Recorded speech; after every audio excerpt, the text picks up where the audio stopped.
Alors, bonjour Eric Larchevêque. On est donc ici à la Maison du Bitcoin. On est plus précisément dans les sous-sols, là où ça bosse, hein. Oui, Alors, il y a 16 personnes au total sur Ledger. oui, exactement, oui. D'accord. Alors, il y a une partie, le développement se fait ici à Paris. Alors tout ce qui est R&D, firmware, hardware et aussi front, donc Ouais. les applications, c'est fait à Paris. Tout ce qui va être plutôt back-end, donc les API, notamment les explorateurs de blockchain pour pouvoir afficher les D'accord. transactions, synchroniser les wallets, Ouais. ainsi que toute la production et l'assemblage des produits se fait à Vierzon. D'accord. Et on a aussi notre bureau à San Francisco pour tout Ouais. ce qui est plutôt business développement. Ouais, oui, j'ai vu sur la carte de ledgerwallet.com qu'il y avait un rayonnement sur distributeurs mondiaux, du coup. Alors en termes de distributeurs, on a 40 à peu près, pratiquement partout dans le monde, puisqu'aujourd'hui on vend dans plus de 110 pays Ouais, ouais. et on a 5 entrepôts pour pouvoir expédier nos produits rapidement, que ce soit en Australie, en Inde, aux États-Unis. Les plus grosses ventes se font peut-être à San Francisco. Il y aura peut-être un magasin. Alors magasin physique non, Non. parce que quand même tout ce qui est vente en ligne c'est Ouais. le moyen de vente le plus simple. Ouais, ouais, donc, c'est ce qui marche le mieux. oui, oui, oui. Même sur Open Bazaar, parce qu'il y a un magasin Open Bazaar, je mettrai l'URL en dessous. Ça marche aussi sur Open Bazaar, les Alors ventes Open Bazaar, on a des ventes. Ouais. Maintenant, c'est quand même assez inférieur à nos canaux de vente classiques, Ouais. que ce soit la vente directe, nos distributeurs ou Amazon. Parce que les ventes se font principalement en devise du pays. Parce que là, sur Open Bazaar, c'est Sur spécifique. Bazaar, c'est en Bitcoin. Sinon, oui, l'intérêt d'avoir des distributeurs, c'est que soit ils peuvent livrer plus facilement et ils sont capables d'encaisser avec des moyens de paiement locaux, Mhm. ce qui parfois en fait, arrange tout simplement, notamment au Brésil, Amérique du Sud, c'est quand même beaucoup plus simple d'avoir des distributeurs locaux. Oui, oui, d'accord, ça aide. Et le produit de rentrée, c'est le Nano S. Hein, Oui, c'est le Nano S donc, Qui démarre a très fait- fort. qui a fait voilà, très fort démarrage qu'on a lancé cet été Ouais. et qui est effectivement maintenant le best-seller de Ledger de façon très très nette. Qui est très attendu parce qu'il y a du coup l'OS, l'operating system Bolos, Oui. qui permet de cloisonner les applications et d'en rajouter. Exactement, en fait ça, c'est- il y a plusieurs applications qui peuvent tourner sur le Nano S. Donc il y a l'application Bitcoin, l'application Ethereum, Ouais. l'application FIDO UDF pour tout ce qui est L'authentification. authentification second facteur.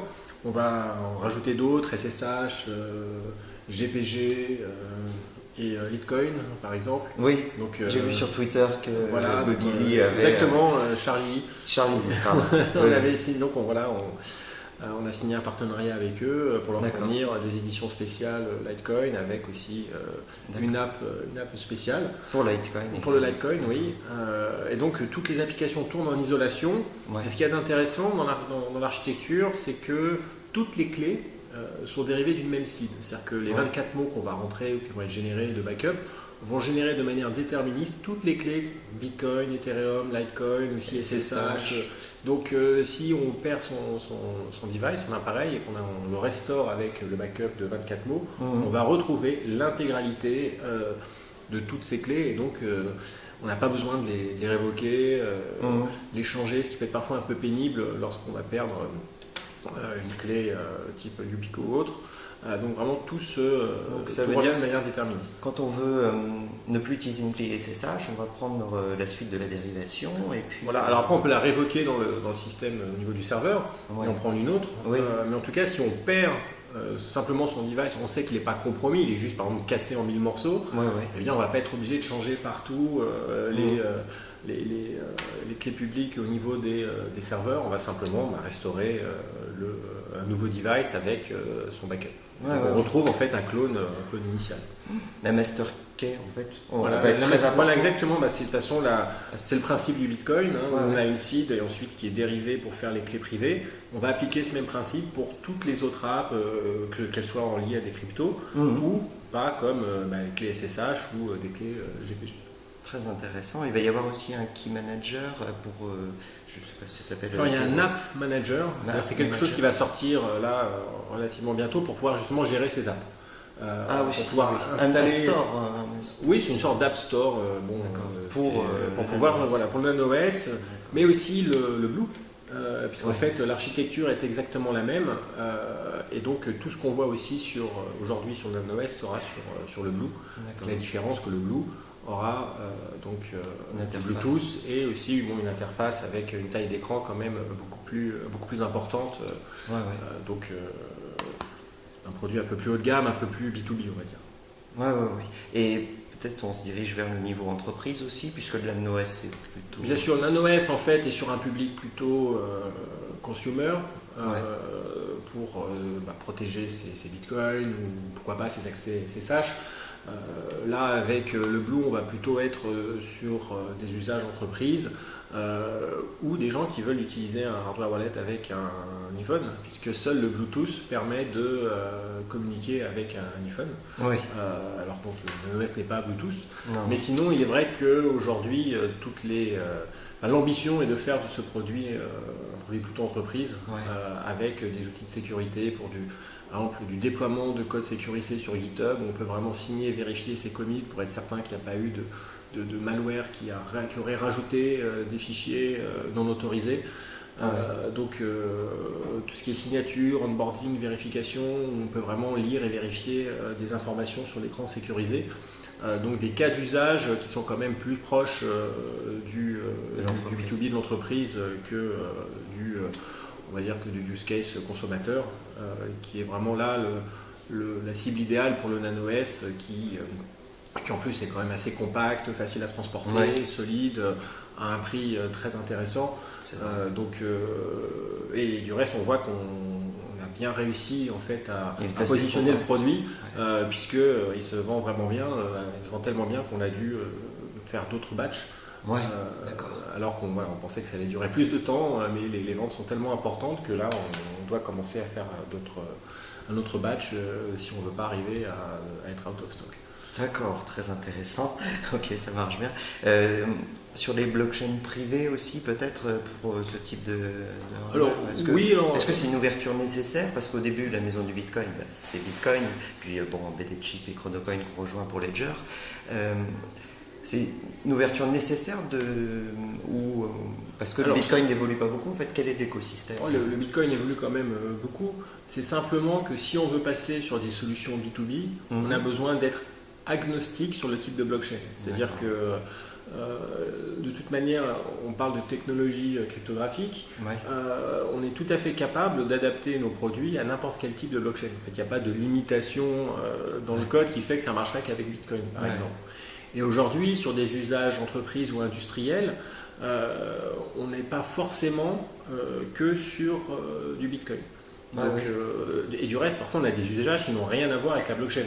C'est-à-dire qu'on est sur des outils qui font des signatures sécurisées de transactions ou autres, mais qui ne sont pas forcément liés ensuite à un usage dans une blockchain.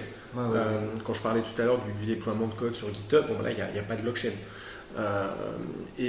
Ensuite, pour tout ce qui va être déploiement de blockchain privée ou fédérée avec des solutions différentes que Bitcoin ou Ethereum, il peut y avoir tout ce qui est Tendermint, Hyperledger, etc.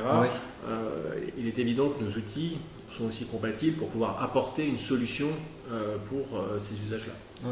Et du coup, ces entreprises-là pourront développer des applications, en fait. Oui, puisqu'on donne en fait un OS avec un SDK et la capacité de donc développer n'importe quel type d'application. Il y a toutes les cryptos dont on a besoin, donc l'OS porte vraiment toutes les briques de base nécessaires à la construction de n'importe quel type d'application. On va parler du post Medium qui est de Ledger, tu as écrit, qui est plutôt basé sur les oracles, parce qu'il y a besoin de sécurité à ce niveau-là, parce qu'on peut penser justement que le hardware doit sécuriser ce qui est rentré dans la blockchain. En fait, c'est lui qui va être l'intermédiaire entre l'oracle humain et la blockchain. Il va contrôler. Alors, le principe, la mission de Ledger, d'un vue un peu plus général, c'est de créer de la confiance entre le monde physique et la blockchain. Le monde physique, ça peut être un opérateur humain qui veut faire une transaction, et on doit vérifier que la transaction, c'est bien la transaction qu'il veut faire, et que bien entendu, les clés de signature soient sécurisées. C'est un premier exemple. Et ça, on va dire, c'est notre gamme de produits qu'on appelle Personal Security Devices. Donc, qu'on connaît principalement en B2C en termes de hardware wallet. D'accord. Donc ça, c'est une mission remplie déjà. Ça, c'est une première mission qui continue de se développer avec la business unit B2C et puis une practice un peu plus B2B qui est en train de se créer. Et ça, c'est première famille de produits. Tout ce qui est vraiment Personal Security Devices. Et là-dessus, Ledger a dû créer son hardware parce qu'il n'existait pas d'appareil avec de la carte à puce, un écran, etc. Donc on a dû répondre à cette absence par la création de ces devices. La deuxième famille de produits, c'est la sécurité serveur, c'est-à-dire assurer en fait une intégrité des données, des transactions dans un environnement serveur au cloud. Et là, on va utiliser ce qu'on appelle des HSM, c'est des Hardware Security Modules. Ce sont des systèmes de grosses cartes à puce enchâssées sur slot PCI qu'on va mettre dans des serveurs. Si jamais on les bouge, ils se mettent à tilter et ils perdent leurs informations. Et ça va répondre à des problématiques plus pour sécuriser, par exemple, des échanges. Et là, on ne fabrique pas le hardware. On travaille avec des gens comme Thales, par exemple, sur lesquels on va porter notre technologie, notre OS, et faire tourner les mêmes apps, mettre dans des HSM. La troisième famille de produits, qui est plus en lien avec, on va dire, des besoins industriels ou assurantiels, entreprises, mais beaucoup industriels, c'est effectivement les hardware Oracle. Et qu'est-ce que c'est concrètement ? Il s'agit de trouver, c'est une technologie qui permet d'attester de la mesure ou des informations du monde qui nous entoure. Prenons un exemple d'un smart contract qui doit s'exécuter. On prend une assurance comportementale sur l'automobile. Si on conduit bien, on paye moins cher son assurance, par exemple. Il faut donc, pour pouvoir savoir si on paye moins cher, il faut donc réussir à prouver qu'on a bien conduit.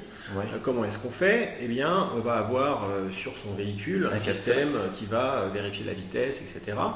Mais on a aussi besoin de deux choses. Une fois qu'on a besoin de deux niveaux de sécurité pour éviter la triche. Parce que, évidemment, s'il y a une opportunité de tricher, les gens ne vont pas s'en priver. Donc, le premier, c'est on doit s'assurer que le capteur, le système, en fait, ne puisse pas bouger, ne puisse pas être déplacé, ne puisse pas être mis sur un autre véhicule. Donc ça, on utilise des MEMS, en fait, c'est des systèmes microélectroniques, des accéléromètres. Dès que en fait, on va détecter qu'on bouge le module, par exemple, eh bien, il va tilter. Et le deuxième aspect, c'est qu'on ne peut pas simplement utiliser un capteur normal qui enverrait ces informations pour deux raisons.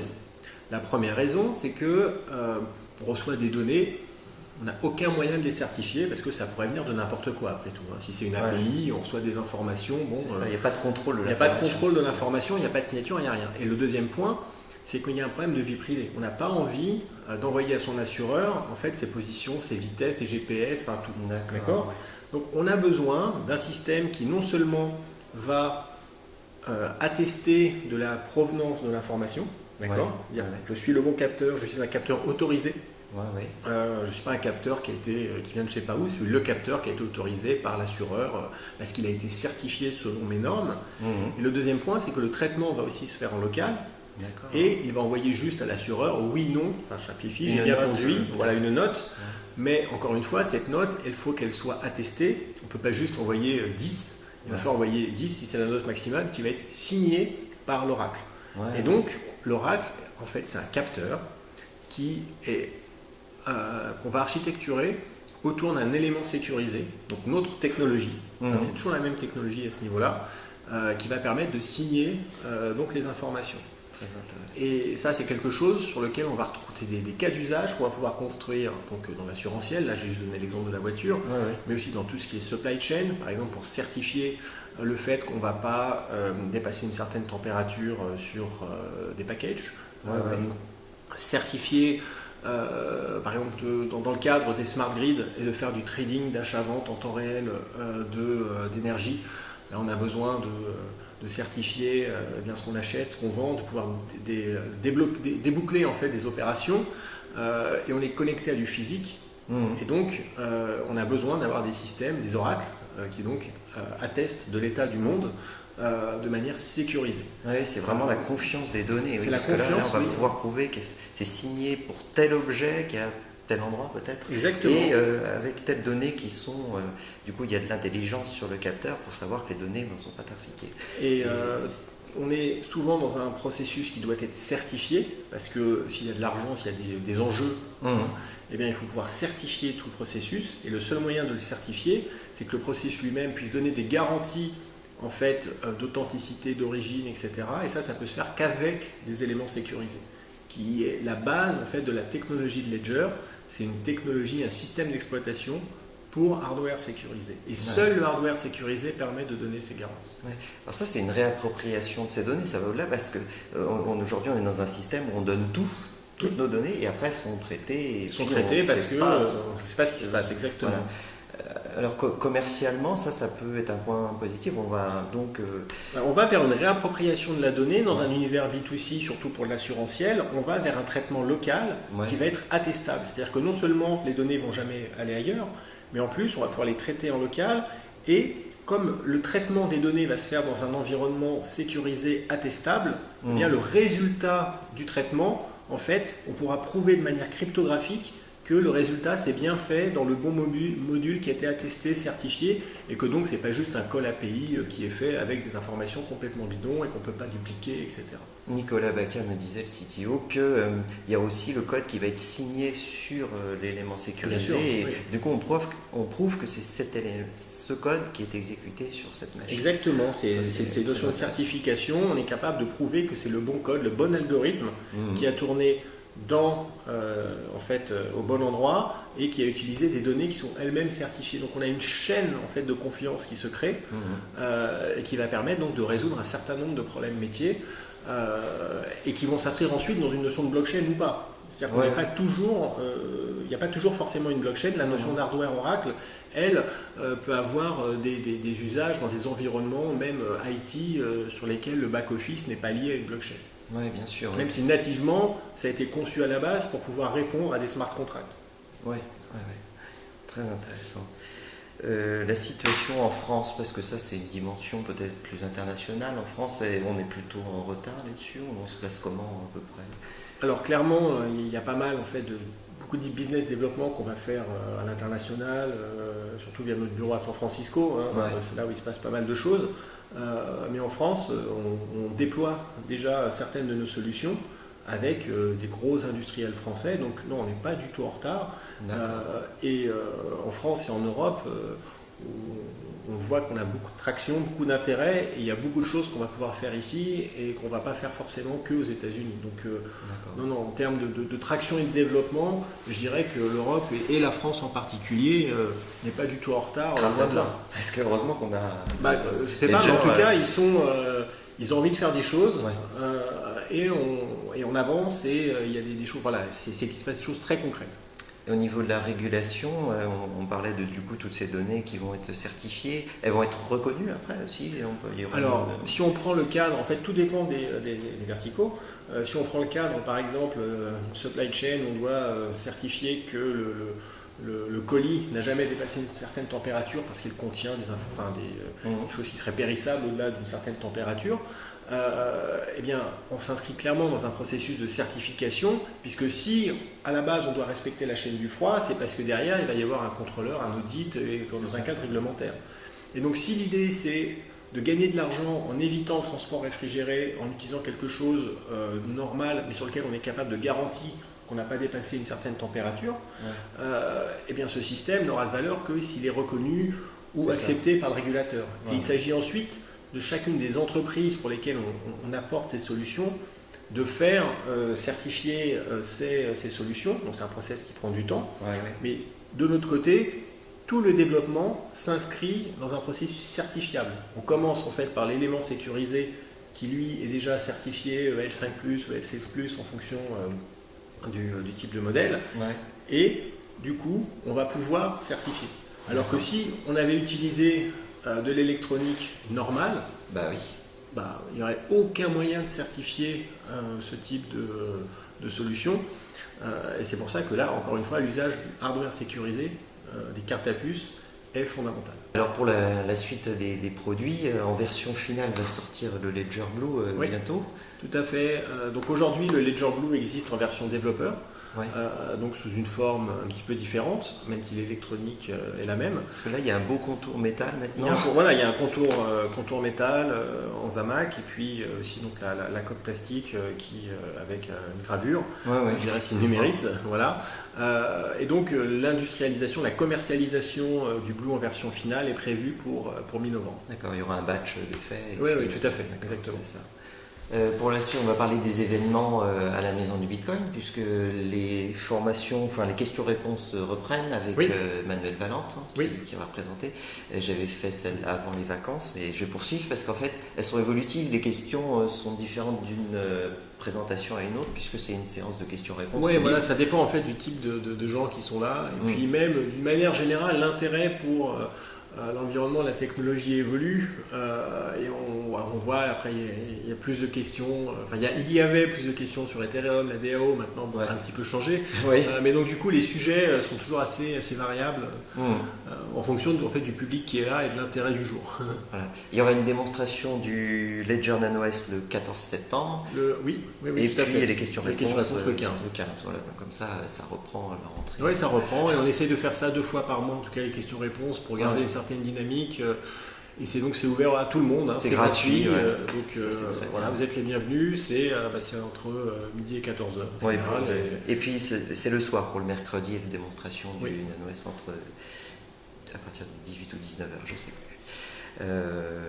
On vous souhaite plein de bonnes choses. Il y a peut-être une levée de fonds, donc une bonne perspective pour l'avenir, et puis plein de ventes de Nano S, puisque là ça démarre fort, donc il faut que ça continue. Et puis très bien parti. Moi aussi je l'utilise parce que j'aurais peut-être une version sérigraphiée Bitcoin FR ou pas. C'est possible, c'est tout à fait possible. On peut personnaliser en fait. C'est une gravure au laser.